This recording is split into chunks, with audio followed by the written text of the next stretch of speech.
Hello and welcome back to iBluairJgR Gaming for Comedy. Today we're diving back into For Honor, but this time we're heading into the Dominion game mode. This is one of 3 4 vs 4 modes in the game. For those of you new to For Honor or the mode, Dominion is For Honor's version of the domination modes we've seen in other games like Call of Duty, with a few unique twists. Holding points increases your score by 100 and generates score over time if you're in control of the point. Having a team member stand on a point doubles your score generation.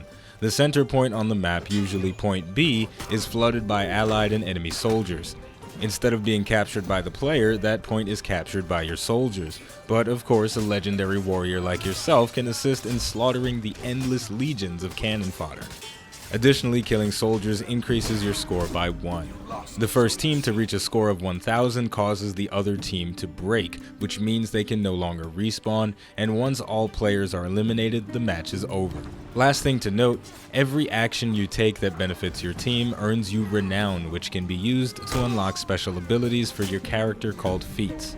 These give you an edge in battle. Before we get started, today we'll be playing as the Kensei. The feats we're using are on screen now, but there will be a note made whenever we unlock one and use it for the first time. Now let's get started. And here we go. My team, the blue team, we are 2 Kensei and 2 Warden. The enemy team is a Warden, Berserker, Nobushi, and Lawbringer. So we're going to see something kind of interesting here. We've got a team of all Vanguards versus a team of very varied characters with a lot of varied skill sets. The Lawbringer can just throw people around. The Nobushi does some ridiculously powerful damage. Same goes for the Berserker, and then the Warden on their team is going to round it out, being general purpose, going wherever the battle needs him to go. Meanwhile, my team, we're all general purpose characters, so it's really just going to be us doing whatever we need to do to get the victory.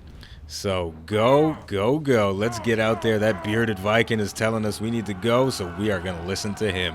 Going to charge right out there. There's always an interesting question in my mind of which point to go to first. Do I go to A, B, or C? Because there's no set way that things should go. In League of Legends, you always got one person mid, one person top, 2 bot, and 1 in the jungle. But with For Honor, it's a little bit different. It's a little bit more flexible. Now, one of my teammates is currently at B, and there's also one at A, and it looks like he could use a hand. I feel like maybe I could just sway things in our favor by going over there, helping him with this point, so we can potentially get an early lead by boosting this objective. So I am going to turn that fight into an uneven fight for the enemy team. That Lawbringer is going to straight up bounce out of here, but I'm going to chase after him. Maybe I can get a kill. Going to block his charging attack. It always comes from your left side. He doesn't want any part of it, though. He is leaving, and it looks like my teammate is going to leave the objective, and I'm going to kind of run in circles a bit, but I am going to eventually decide that it is in my best interest to go back to point A and get that point boosted so we get score faster. Now, in For Honor, there's always the question over whether or not your moves are honorable, but, you know, you got to do what you got to do to win, and even if that means double teaming. It looks like I caught wind of that Lawbringer trying to sneak his way back up the stairs, but I am not going to have any of that. We are going to get into it. We're going to have a nice 1 versus 1 tussle for the moment, but the enemy Berserker, he is running around being an assassin, doing what assassins do, just sneaking around looking for those kills wherever they can get them. And now I'm in a very dangerous spot, standing by a ledge, but I don't want to be there, so I'm going to use my sidestep and then a roll to get back to a much safer position. Then I'm going to call for help because I am outnumbered. It's always a dangerous position to be outnumbered in For Honor. Even if you block attacks, get that revenge going, you can still be guard broken, you can still be parried. But my friend the Warden is here, and he's going to make quick work of the Lawbringer, and it looks like we've got this fight in the bag. We've coordinated our attacks fairly well. The Berserker is going to go down.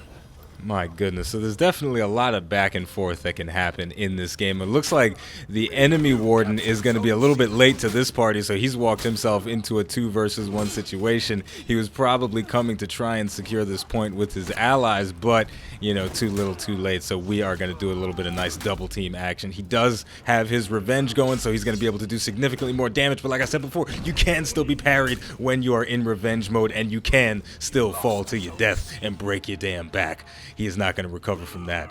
And it looks like I'm trying to get a nice little celebration going with my teammate, but he does not want to have any of it because he probably realizes there is still work to be done. If you take a look at the radar, there is a berserker. He's coming back into the action, trying to get the fight started. So I'm going to go down and give him a hand, show him that this point is locked down. Going to activate my feat to give my ally a little bit of an advantage in the damage department. I'm not sure what that Nobushi thought she was doing, trying to climb up that ladder while I was slicing at her back, but, you know, not everybody has the most rational thought process while they're getting attacked by a man with a very large sword.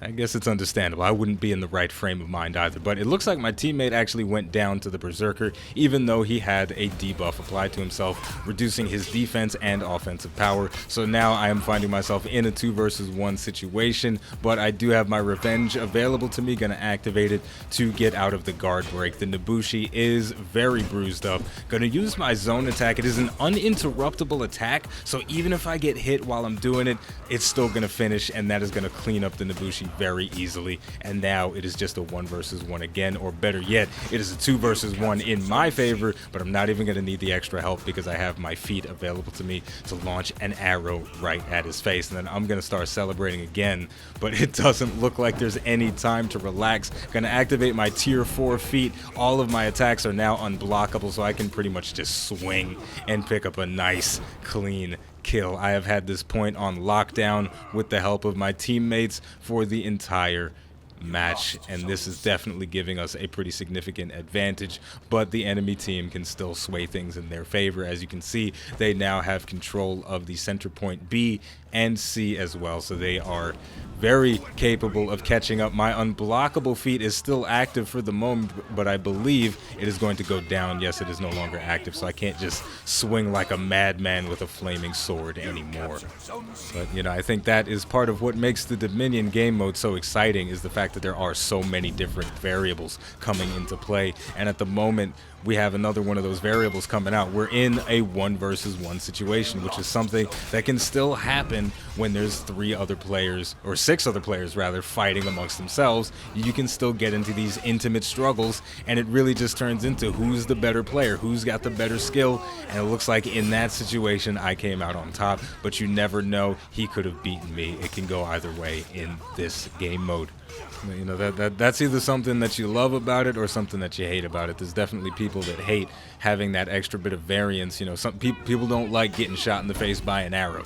People don't like getting a spear thrown at them, you know, or a javelin. There's something to be said about having a more controlled environment like a duel where everybody's on that level playing field. You know that your opponent, he's not going to have any crazy tricks up his sleeves. He's not going to have any feats to use against you. He's just going to be just a straight up raw battle, and then you also don't have to worry about getting chopped in the back by a second opponent. But, you know, those are some of the things for me that make the Dominion game mode exciting. And it looks like things are starting to heat up, so I'm going to activate that unblockable ability again so I can swing my sword like a madman, and I'm going to shoot my bow once again to give my teammate a little bit of an edge. And this berserker, he does not want any part of my flaming sword, and that is very understandable. This gives me a significant edge in the sense that he cannot block my attacks. The only way he can defend against me is by dodging or parrying, so that is going to put me at a significant advantage in the offense department. But, you know, even though I have unblockable attacks, ooh, he is going to take a nice little slice to the liver area in that abdominal section. But, you know, even though you have unblockable attacks, you got to remember, in For Honor, everything is about skill. You can still parry it. You can still punish me severely for swinging recklessly, because I was just swinging those crazy heavy attacks. There's always a counter for even the craziest things. You know, maybe a revenge build is a little bit out of control. You know what I'm talking about, people. But there are certain ways to counter just about everything in For Honor. That there is a strategy that can overcome even the most powerful of abilities and even the most powerful attacks. Now, as far as the score is concerned, because we haven't really taken too much of a look at that, my team has the lead for now. And I say for now because unlike a lot of the other domination type game modes that you see in other games, when your team is down by like 200 points, it doesn't always feel likely that you'll catch up. But in For Honor, if the enemy team, they're currently breaking because we've gotten our score over 1,000 points, but if the enemy team manages to secure both of our points, or even just one of them, they'll no longer be breaking, which is what they have done. So now if they secure one more point, they'll actually have my team breaking, which means all they'll have to do is eliminate the rest of us and they'll take the win. So there's really a lot of room for back and forth gameplay, especially when the score starts to get tight. Just like I said, they've secured all the points on the map. My team is now breaking. I'm going to land a parry on that Lawbringer, but because we are in the red, I'm going to decide to use that bow one more time. And it might have been the dishonorable thing to take out a bow, but when you're about to lose, you gotta do what you gotta do. So the score is going to be evened up a little bit. My team is no longer breaking, so we don't have to worry. It looks like I'm watching things from above. My team does seem to have things under control, but it looks like I'm gonna go for the attack from above and just kind of steal that kill.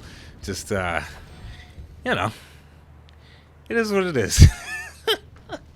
No, I shouldn't be laughing right now. This is down to the wire. This is serious time. We should be focusing on the fact that my team is breaking. The enemy team is breaking as well. This could go either way. It is a 3 versus 3 battle at the moment. No respawns. This is tense. This is what Dominion is all about. It's all about getting into the action. Gonna slay a couple of minions because if we do manage to take Bravo back from the enemy team, then we will no longer break. But it looks like Bravo is not going to be under our control anytime soon. Not as long as they got meteors coming from the sky or catapults. Use that term very loosely. That thing feels like an orbital strike.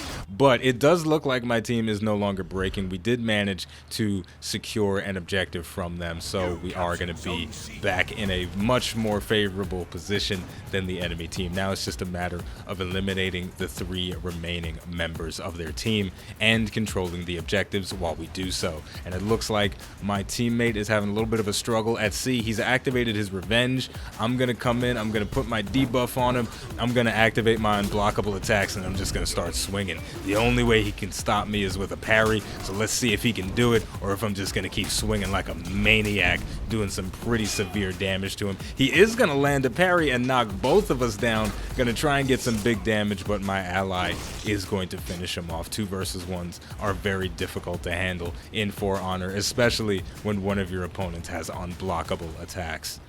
Now, at this point, it is a 4 versus 1, so there's not that much of a chance that the enemy team is going to come out of this one, but stranger things have happened, but it doesn't look like anything strange or unpredictable is going to happen at this point. We are going to finish off the final member of the enemy team and walk away with the victory. So that was definitely a close game. I'm typing that in the chat right now. Could have gone either way. They could have won, we could have lost, but this time we're coming out on top, and I gotta say, I'm happy about it. I'm happy that we won. So I hope you guys enjoyed this. As always, the name of the game is For Honor.